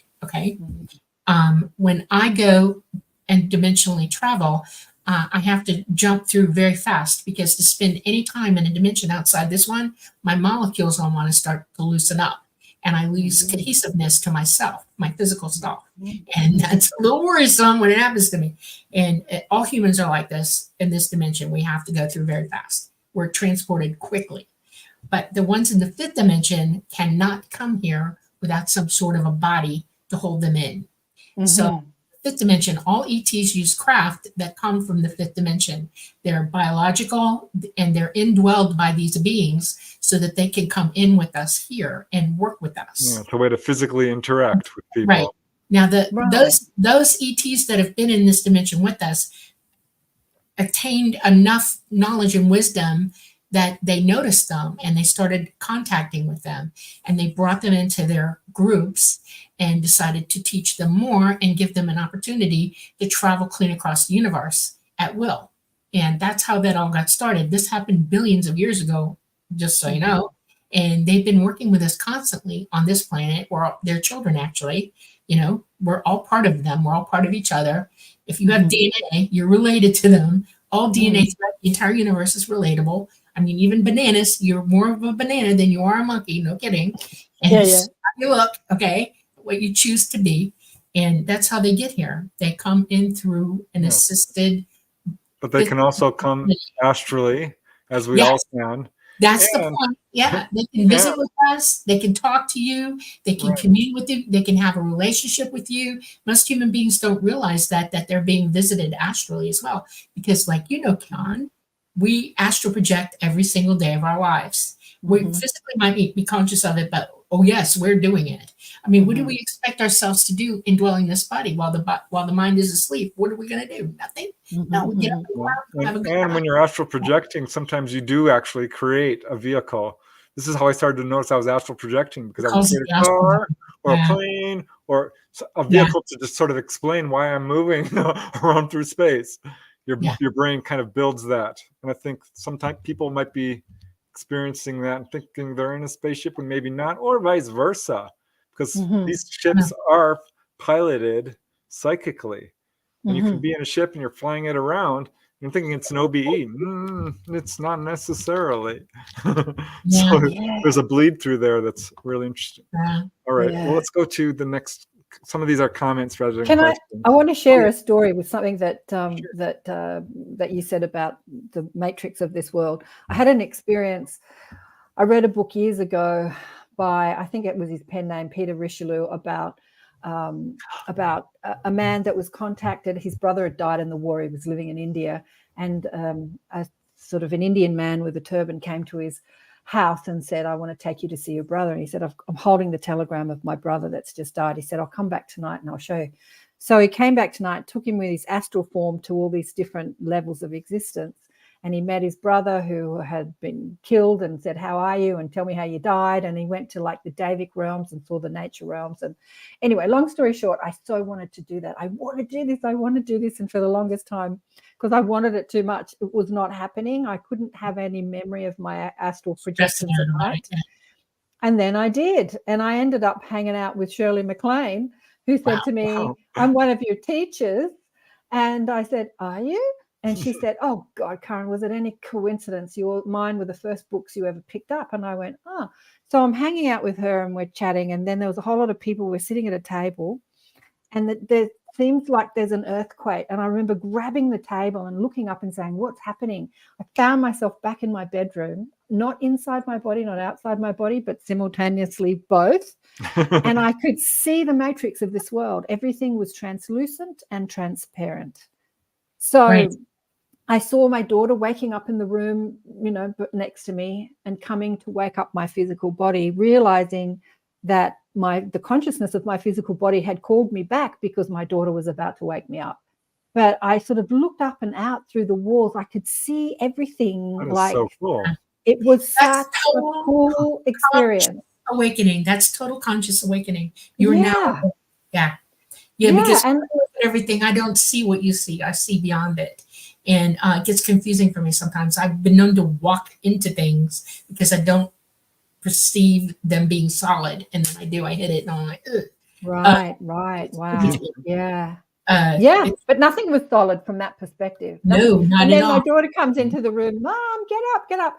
But it's so funny. I can't explain what was happening. I did not look down on my body. Like I've never hovered above my body like you, Preston, and looked down and seen my body asleep in the bed. I haven't had that experience yet, but I knew I was in and out of my body simultaneously. And then I made a decision that I needed to get up. And then I felt myself behind my eyes. Like I'm still having this experience, but I now feel myself behind my eyes. Do you know what I mean? And then my daughter gives up. Mom's not going to wake up. And she walks down the hallway. And I think to myself, I better get up and make her breakfast. And at that point, I'm now awake. But that I only had that experience once. Like they gave me that, but they gave it to me once. Like, why not more? But no, they just gave it to me once. Sometimes all you need is just to know, because we all have a mission, you know, and we Right. don't want to get distracted too much by things. Yeah. All right. But anyway, questions. All right. Well, some are just comments. And Mortal Clown is saying, going to book with Karen. Yeah, for those who don't know, check out her website. You can book a session with Karen. She's got all kinds of interesting stuff that you can participate in. Yeah. And so let's get rid of that Oh, one. I got to tell you something. Guess who's in my friends list? Shirley Nice to see a fellow McLean. Aussie. Oh, Shirley yeah, she's my a friend of friends mine list. on one of my Facebook pages. Yeah, too, well, but I she's send not her really our active. show 15 minutes before the show. I send her the link, so Oh, she very well nice. may be watching you tonight. Hey, And this Shirley. Hey, Shirley. Well, I've met her in spirit. I've never met her physically, and Well, I see, probably now should, you but I might haven't. just. You never know. Probably part of the same soul group. Unlike part of the same soul group, yeah. Unlikely her being, a bit older and in the States and me being in Australia. But nice to see a fellow Aussie on the show. Hey, Angie. You saw that. All right. Well, here is another. I'm just going to pop this comment up because someone guessed. The lady in Australia, yeah, is the pseudonym Wendy. She's a major contactee. All right. So I'm just going to put that one out. And okay, Dolly, don't freak out on this question because I know how you feel about portals. Yeah. But John P. Adventures is asking, Dolly, is it true there's a portal behind the sun? No. No. Portals are misused. Yeah, it's there are misinformation people out there who are working daily for 50 years now to make you think of things one way to keep you in control, okay? And to stop you from going toward your natural talents and understanding. And portals is one of them. Our planet is a magnetic ball of fire. There's fire stoking in the middle. It's mostly iron. There's nickel and all kinds of other things, but it's mostly iron. And it creates a magnetic field that emanates out of our planet in what you could saw, you see a vortex in the water, like it spirals. Well, these are vortexes that go like this and like this. And one polar, the positive polar side goes up and the negative polars go down from north to south poles on our planet. There are anomalies associated with that kind of electromagnetic energy revolving around us. You have to understand that our sun is way bigger than us, has even a bigger corona of electromagnetic energy and poles, north, south, same as us, and it is in union with us. It sends charges to us, we absorb them, and they go back to the sun. And what people are witnessing, literally, is that people have disappeared in a discharge where they just go in broad daylight, they're just gone, or they'll catch fire in their sleep or whatever, and they don't know what's happening. It is a discharge from our planet reacting to what hit the earth earlier that day or the day before. And people say, oh, it's a portal, it's a portal. No, it's an energy emission. And we live in the middle of that. You're an electric being also. We have our own magnetic fields as well, because you have a beating heart, you're generating electricity throughout your body. You have a north pole and a south pole, and you're doing the same thing, and you're feeling it. Okay, and people don't know how to tell the difference because they're being denied their psychic ability and what that is. Now, there's another thing going on at the same time. Ascended masters. These are people who have mastered the ability to use their psychic abilities to the nth degree. In other words, they know all of it and they can use it at any time. And you're witnessing them do it. And there are lots of people on this planet, whether you realize it or not, who are in the process of becoming ascended masters. Yeah, and absolutely. Awakening, and All you're of us, I seeing them think. perform these abilities. They can disappear, or they can change the light that they are. They can walk into the light a certain way. They change the energy in their body, and they literally look like they're disappearing. We also have nodes on our planet, and this is what we call electromagnetic nodes all over the planet. And they're in a geometric pattern, these nodes. ET uses these nodes to fly here. The energy is so sufficiently intense, streaking for them, that they come down. Their craft uses electromagnetic repulse and magneton gravity. Well, they're not flying through portals. They surf them. So there's no portal. They're not coming in. How ET travels throughout the universe is another story. They use light gates. That's why I wanted to call this show the Light Gate. I'm trying to make points to people. They know how to psychically open a dimensional door. And when they do it, you see, when you're awake and looking up at one, you see nothing but pure light coming in. It's like an opening, and then you see light spilling out of it I've downward. seen that once. I had one experience Okay. with that. Yeah. That is a light gate. And they can only open it for a certain amount of time because they've got to get through really fast. If there's a bunch of them going through, they might create one really big light gate, and the last one through shuts it down. And they it's like Einstein saying we're folding space. When you leave this dimension, you're folding because there's no space-time anymore. There's no conventional nothing. You can psychically coordinate to another part of the universe in less than 2 seconds. Boom. And that's how they travel. They're not going through a portal. They're light gating. Well, we could do a whole show on this. But, so That's what that is. Okay. This is fascinating. I mean, to me, a light gate sounds like a portal, then I'm not very versed in what a portal is. It's just the terminology, I think, that. Right. Yeah. Well, that's what the governments are doing. They get you to use this terminology and you don't know what you're talking. In other words, one of the things that's hard for us to learn is how to use our psychic ability. And that's because we're polluted with the wrong ideas. Okay. Well, And exactly. it's Social conditioning, I call it. Right. And that conditioning is hindering you from making contact with your consciousness. That's the first part of being psychic. Maintaining that connection between your consciousness and your physical mind. You have a pineal gland, and that's where the connection is. And it's like your telephone call to yourself from your physical mind. There are things you can do, which brings us to the next comment. Okay. That I want to pop up from Robo 1776, who says, I've OBE'd, but I see it more than flying around. Face your fears and move out of body. Staying stuck, going through the walls is kids stuff. And I totally agree, because exploring the world is fun, but the real fun is on the higher planes. And to me, Karen, this brings up the question, how important is moving past fear to manifest your reality and move towards your life path? Well, it's everything. It's everything important. I mean, the thing is that I once heard a spiritual teacher say, look, I tried the law of attraction and it didn't work for me, so I figured it didn't work. And I laughed at that, because I thought to myself, that's like saying, well, I tried gravity and it didn't work for me, so I don't think about, like, law of attraction's happening all the time. It's like we are acclimating to frequency all the time with everything we're thinking. So when we're in a vibrational stance, then we're acclimating to that sort of frequency, and we're attracting to us timelines and experiences that are a vibrational match to that. So the thing about planet Earth is that it affords us this experience of fear. And when you understand that fear is an experience you can't have with your dead, and how eager you are to come into this realm, it's like going to the fun park and wanting to go on the Big Dipper, to be terrified out of your mind, because that's an experience you want to have. You want your stomach up in your mouth and vomit everywhere, or into the House of Horrors. Like I see this world as this big fun part that affords us this experience of having this huge variety of frequency that we can play with. But if you're asking for a better life, or for health, or to stay younger, or to manifest like your spiritual or psychic abilities, then fear is a frequency that is too dense, or it just gets in the way from that happening.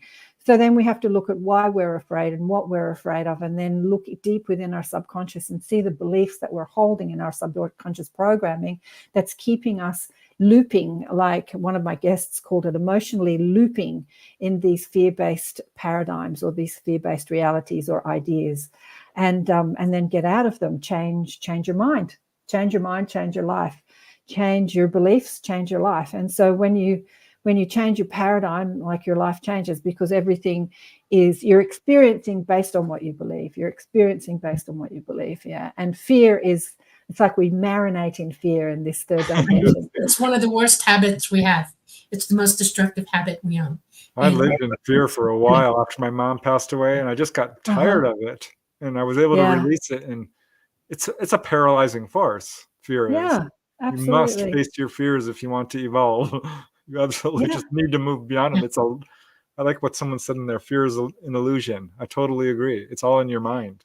Right. Yeah, everything. I was listening to someone talk the other day who had a near-death experience, and he was asking all these questions like, why does this happen? Why does fear happen? Why does that happen? Why does this happen? And every answer was a distortion in your thinking, a distortion in your thinking, a distortion in your thinking. Like that was the answer to every question he had.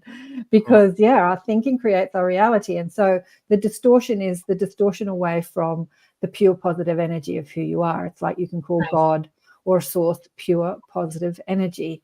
And so any energy vibration that acclimates with positive energy, as we've understood positivity, happiness, whatever you feel is positive, bliss, excitement, then you're more connected, or you're acclimating with your source.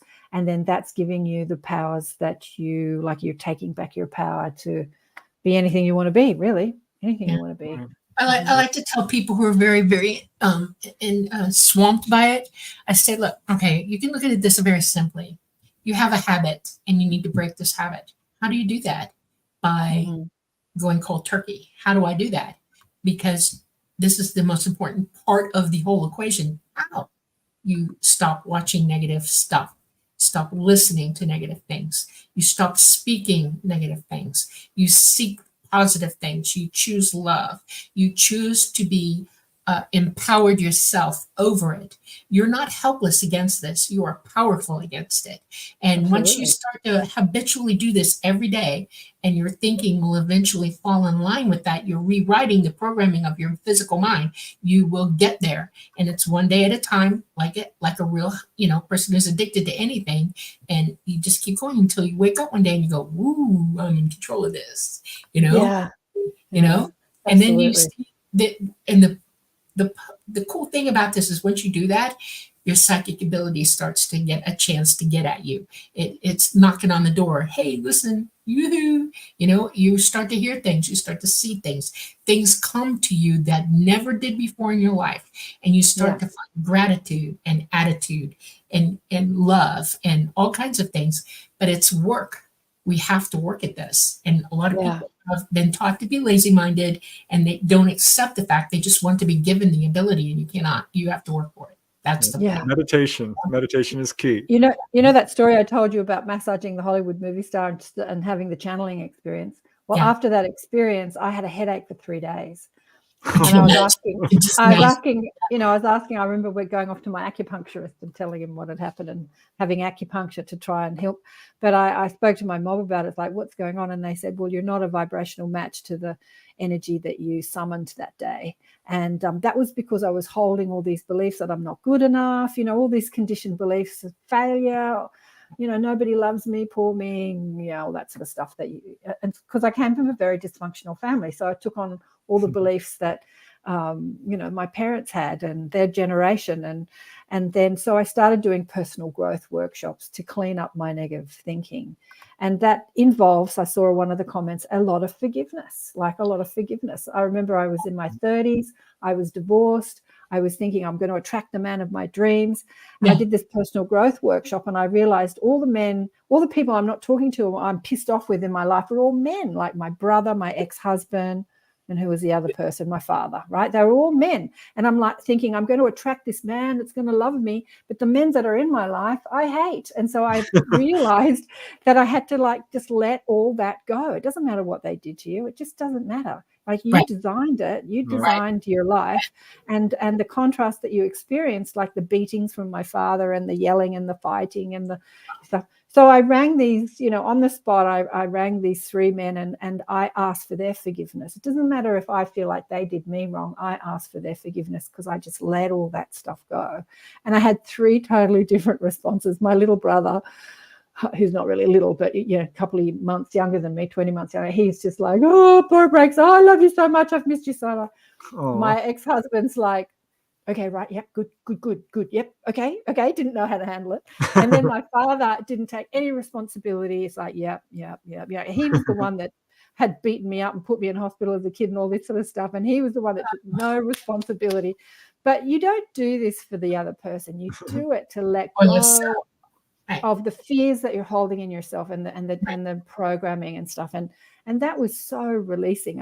And you know, I had to forgive my ex-husband so many times because he wasn't paying maintenance and all that sort of story that we come. And I remember one day reading Abraham Hicks or listening, and she was talking about abundance, and I was a struggling healer, single mother, trying to carve out a life as a healer and struggling financially. And she was saying, or Abraham was saying through Esther, the vortex of abundance is you. You are your vortex of abundance. It doesn't come from the other. It doesn't come from your boss or life or society. You are the vortex through which abundance flows to you.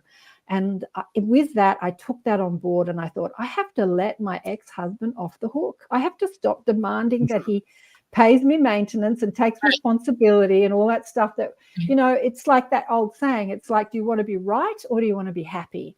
So he came over one day and I said, you're off the hook. If you want to contemplate your navel for the rest of your life and not take any responsibility for the raising or financial raising of our daughter, that's, you know, that's your choice. You're off the hook. I am the vortex through which my abundance flows. He's like, what? You know, just quoting Abraham. Wow. Okay, good. No, I promise I'll get you some money. I promise. Like that was his thing. Like he was always making promises he didn't keep at that point. And I remember he walked out of the house, and honestly, Dolly and Preston, I felt like I was levitating. Like I felt so light. Yeah, I felt so light. It was like I was levitating. It was like I was floating through the house, just letting go of that burden and that story. Anyway, I've got lots of stories. And that's how you physically levitate, actually. You start to let go and move beyond all of that. Yeah, right. Okay, I have more questions, and we only have like less than 20 minutes. Yes. I'll go so quickly with you guys. I thought 2 hours. Okay, I'm just going to pop this up real quick. David is asking, do you guys have Buy Me a Coffee? No, I'm looking into it. That's a donation thing. We want to get merch too. People have been asking me. Yeah, you know, Preston draws. No, we don't have that yet. And I want to do with all those cartoons on them. That would be so cool, you know. But yeah. All right. Now, yeah, absolutely. Merch. You got to get the merch. Yeah. CT Guitar Guy has asked this question: if the All Mind is everything, what created the All Mind? Does each universe have an All Mind, or is there simply one for all universes? Wow. There's one you know universe. What? I'm going to be honest with you. I have no clue. I have asked that question a million times. I have to be at a certain level of wisdom, and I can't be here when I ask the question to get the answer. It is locked off from us here, and I can only imagine. So you're in the same boat with the rest of us. Okay. All right. Here's a question for you, Karen, from Lunar Dove. She's asking, Karen, can you explain the difference between accessing the soul and the higher self? Is there a difference between these? Do you have any clarity to that? Yeah, there kind of is. Like the higher self is often called, like there are different higher selves too. There's different, oh God, this is a long question. But, you know, I sort of correct everybody. It says my name wrong. And one of the reasons is the Egyptians called the soul the car body. And they said that it is the part of us that incarnates into different physical worlds. And I guess it's not really your astral body, because and Dolly, you might be able to explain this better, each vehicle that we drive in these worlds has an astral form or has an etheric form, which is a kind of energetic copy of that physical body that you're wearing. But the soul is the part of you that is incarnating into different worlds. So we talk about souls as separate. Like when we talk about walk-ins, we talk about another soul walks in, but it's actually an aspect of your higher self or your oversoul. That's another word, that is the oversoul. And because in those realms that everything is one, and we are in separation consciousness, and we see things as separate, like we see each other as separate, but really we're all one. It's hard to sort of explain that, but the higher self is like your oversoul. So it is, the higher self is the combination of all those little soul aspects living out different lives in different timelines. Like you could be in parallel realities, you could be in history, you could be, you know, running from the dinosaurs and in the 1800s, and you could be in the 3000s. It's like there's parts of you throughout time and space, and we're living these lives simultaneously outside of time, space, reality. And then there is an oversoul that's overseeing all that. And that's what we've called the higher self. And then those aspects of us we've called our soul. The guides have actually given me this incredible image of how all this works, because I've asked all these questions. One of the things that I learned, I want to give you a little bit of information. One of the things that I learned, it's not just from ET teaching me this. This is from higher beings, fifth dimensional beings, one in particular.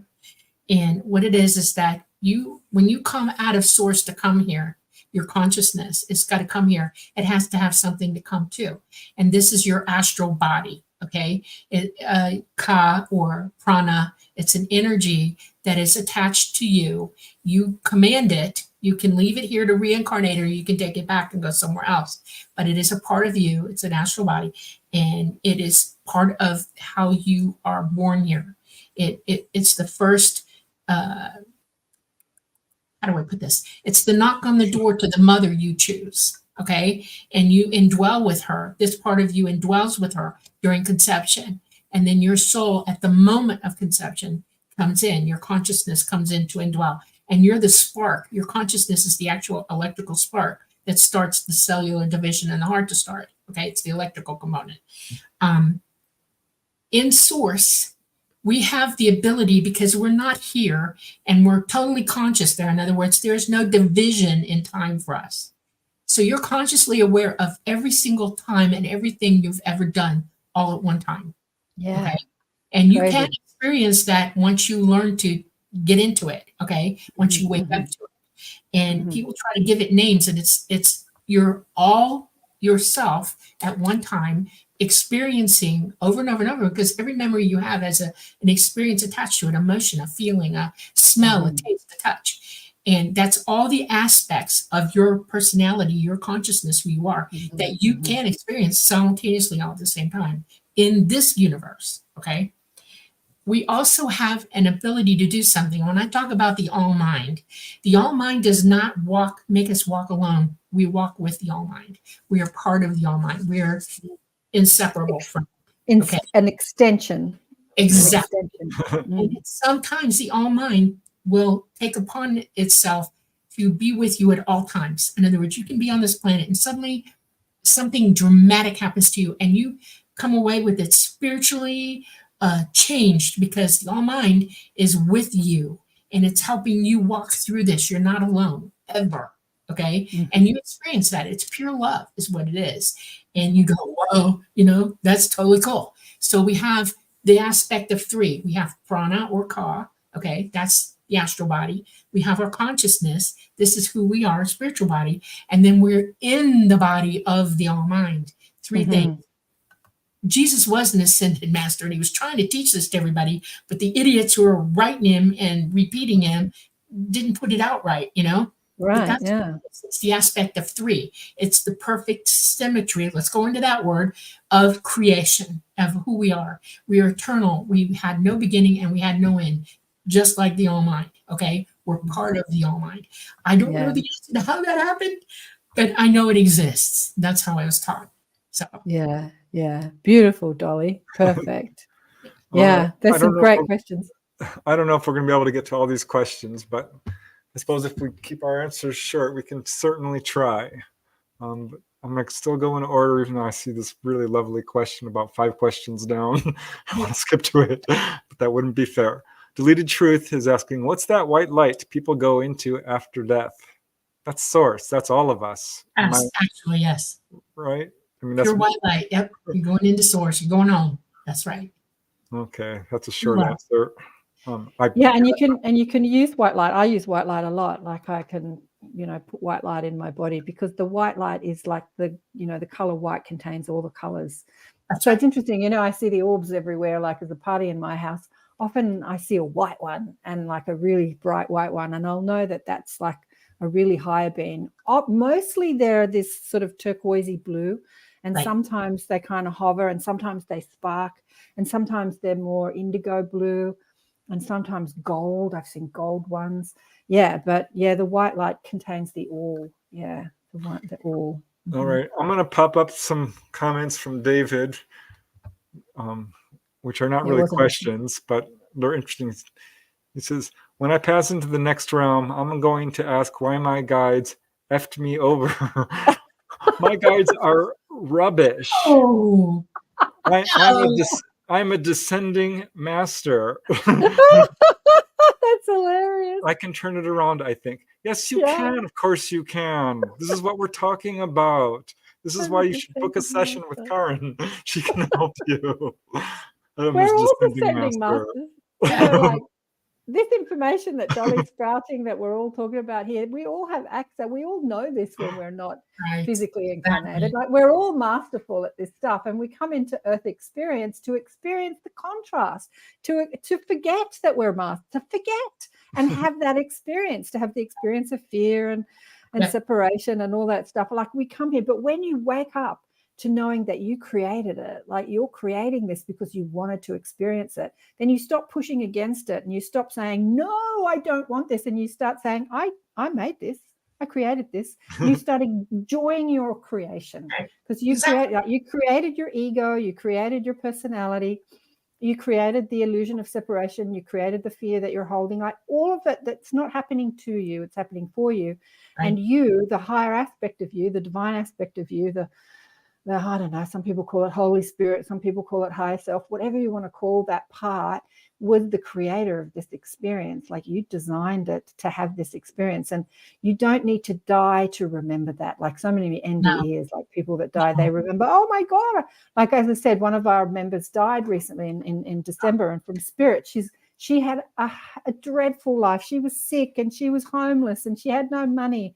And she was always in poverty and sickness and all that sort of stuff. Anyway, so from spirit, she's like, yeah, that was so much fun. I can't wait to get back. She just had such love and appreciation for all that she went through, like all the drama. She was disowned by her family and her daughter, and you know, like she went through the gamut of drama that we can experience here on. She was in jail, she was imprisoned, and you know, they threw her out of hospital because she's one of these, you know, like, oh, don't give me that bloody stuff. And you know, she's sort of, they're like the crazy conspiracy theorist, and they threw her out of hospital and threw her on the street. She was thrown out of her trailer park. She was sick one day, saying, I can't get off the floor. And I said, she's in America, I'm in Australia. Is there no one that can come? So she's feeling like there's no one on earth that can come and help her. She's exhausted all her resources. And I'm thinking, so helpless from Australia. How can I go and help her? She can't get off the floor. She's on a phone. And I said, we can ask the angels to send someone. So we did. And a young girl who lived in the trailer park came and rescued her. But where is it that you're in your life and you can't get up off the floor and you feel like there's no one there for you? I mean, that's a pretty sad place to be. So from source, from spirit, she's like, that was so much fun. What a roller coaster ride. Like, what a ride.